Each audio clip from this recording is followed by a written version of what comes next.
DC with, their 1 or 2 children.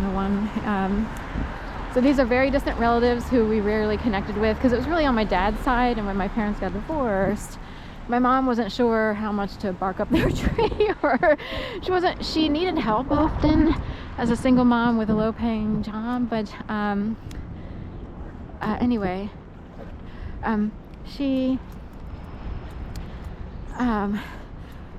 every once in a while she would contact them just to feel connected to someone.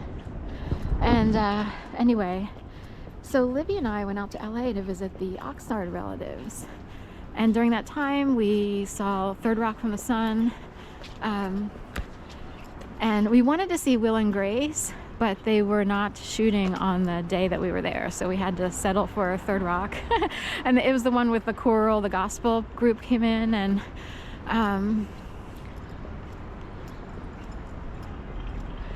anyway,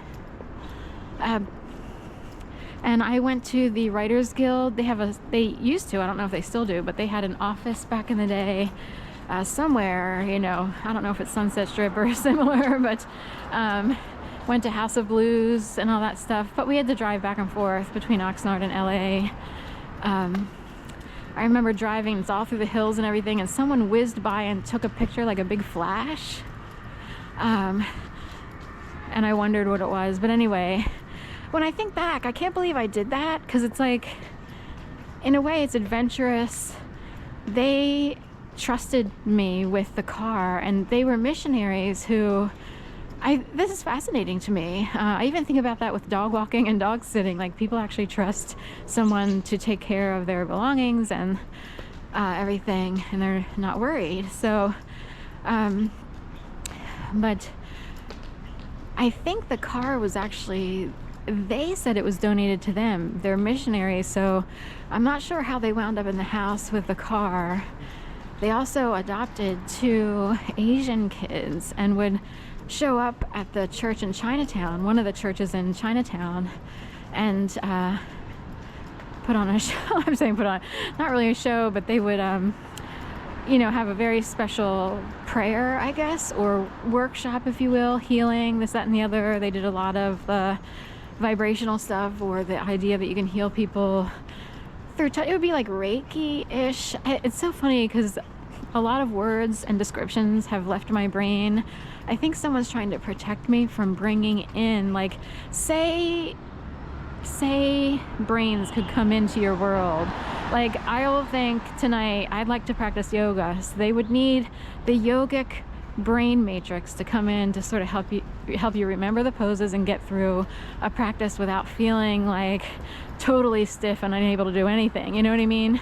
Say that were actually the case. It's kind of in that realm. So if I talk too much about mystics or religious healers, someone out there might be, do not bring them in. Do not bring them in right now, because we have to keep our brain matrix clear because of how bad your case is. It's more about how badly I was gang stalked. It is an actual phenomenon.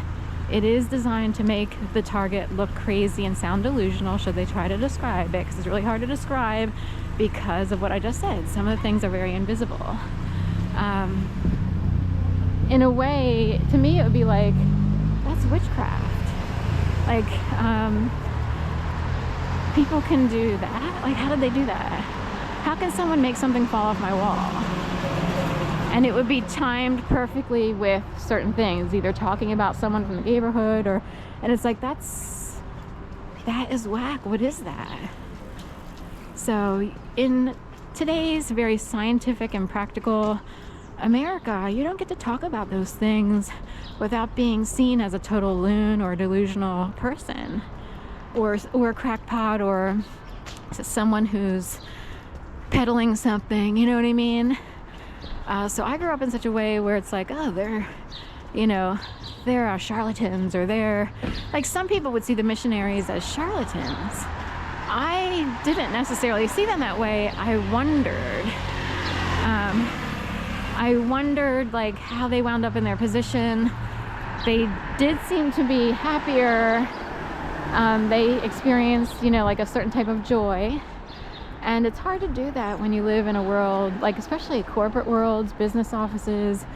People are tortured, you know, in these workplaces, and we're supposed to have normal jobs at work. But there's a lot of abuses in the work. I can't think of a workplace that's not abusive. You would have to be in control.